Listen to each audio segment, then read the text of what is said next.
Hola, solo un breve comentario con relación a las recientes resoluciones de la Suprema Corte de Justicia de los Estados Unidos y también de las resoluciones recientes de la Suprema Corte de Justicia de nuestro país, México, con relación a la inconstitucionalidad de la defensa a través de las constituciones de los estados de un concepto de matrimonio de tipo heterosexual entre un hombre y una mujer, así como de su definición, donde se incluirían los fines pues, de una unión estable y además de la procreación de los hijos.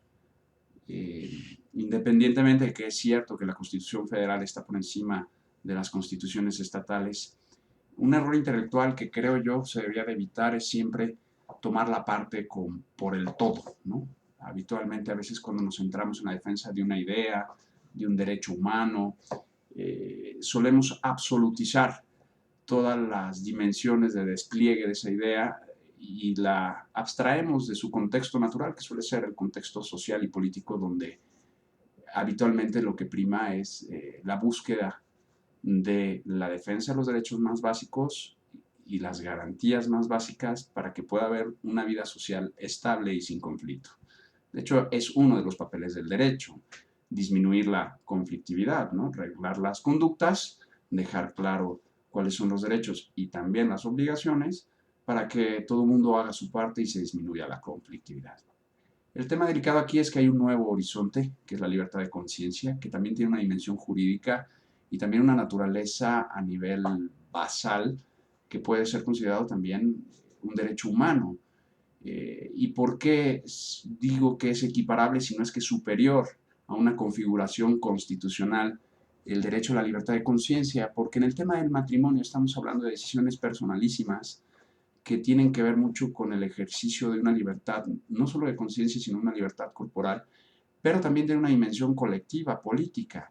Si seguimos defendiendo la idea de que la familia es la célula básica de la sociedad, y en esto no pretendo de ninguna manera referirme a un estándar o criterio religioso de ningún tipo, sino simplemente un enfoque político-antropológico común, nos podemos dar cuenta que si es la familia la célula básica de la sociedad, el matrimonio es la institución que garantiza la estabilidad de esa familia.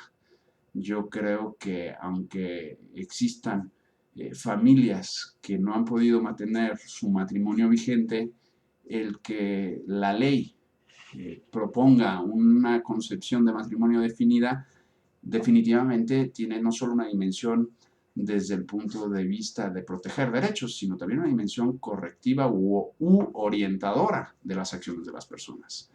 En ese sentido, el matrimonio tiene un respaldo que el derecho no puede ignorar, que es el respaldo histórico natural.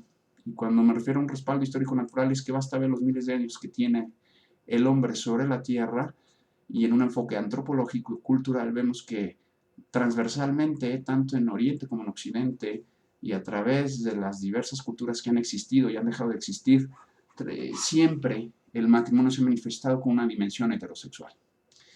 Y si hacemos un ejercicio crítico intelectual, donde apostamos más por el uso de la inteligencia que por la imposición de la voluntad, el contacto con la realidad nos hace ver a través de la historia, que como decía Herodoto, es maestra de la vida, es que la definición de matrimonio responde a su realidad histórica y que las sociedades, tanto orientales como occidentales, tanto antiguas como modernas, se han desarrollado sobre la base familiar que prende por principio a través de un matrimonio. Y el Estado siempre ha procurado defender esa dimensión pública de la familia y por tanto del matrimonio. Por lo tanto, no es cosa menor redefinir este concepto, es cosa bastante complicada, insisto, tanto desde un ámbito individual de libertad de conciencia como desde un ámbito político referente a lo que es la convivencia. Esto no obsta para que también se defienda y no se discrimine a las personas en sus libres opciones personales, pero lo que sí tendríamos que pensar con la cabeza más fría es que si no estamos frente a una argumentación más de tipo voluntarista. ¿Qué quiero decir? Que el liberalismo habitualmente dice que defiende la libertad, pero lo que realmente defiende, a final de cuentas, es la autonomía de la razón.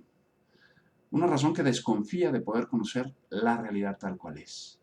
Una razón que renuncia al cometido de decir tú eres hombre o tú eres mujer. sobre pretexto de respeto a la libertad, sobre pretexto de que se respeten no solo la libertad, sino los sentimientos, que son pasiones que sin lugar a duda tienen también una dimensión de conocimiento, una dimensión cognitiva, pero que llevan a relegar a última instancia lo que es la inteligencia. De esta forma habría que preguntarse si el papel de las Supremas Cortes se limita solamente a garantizar libertades y realmente no están fomentando una conflictividad. Entiendo que las minorías deben de tener derechos que deben de ser respetados y promovidos, pero también las mayorías lo tienen. El que se deba de respetar y promover los derechos de las minorías no hace nugatorio el que se respeten y se promuevan también los derechos de las mayorías. Se trata de buscar una convivencia pacífica. Y cuando se violenta la conciencia, el conflicto podría ser inevitable. La batalla, insisto, en el fondo no es de tipo jurídico, porque el derecho tiene una naturaleza subsidiaria y sirve a una concepción cultural en el contexto del lugar y el tiempo determinados. Actualmente lo que rige es lo políticamente correcto, más que lo científica y antropológicamente correcto. Yo creo que redefinir el matrimonio a base de jurisprudencias y resoluciones y precedentes judiciales, lo único que va a generar, lejos de una seguridad jurídica, es una inseguridad política.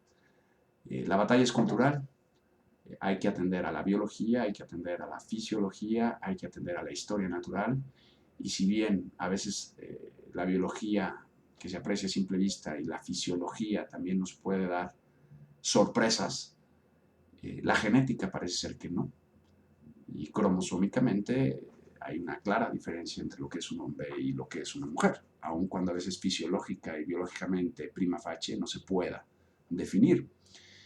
Y desde el punto de vista de la convivencia social, pues definir, ¿no? ¿Qué es primero? ¿Un ejercicio inteligente, prudente, o un ejercicio voluntarista, impositivo, intolerante y sentimentalista de lo que son nuestras instituciones sociales y políticas? Muchas gracias.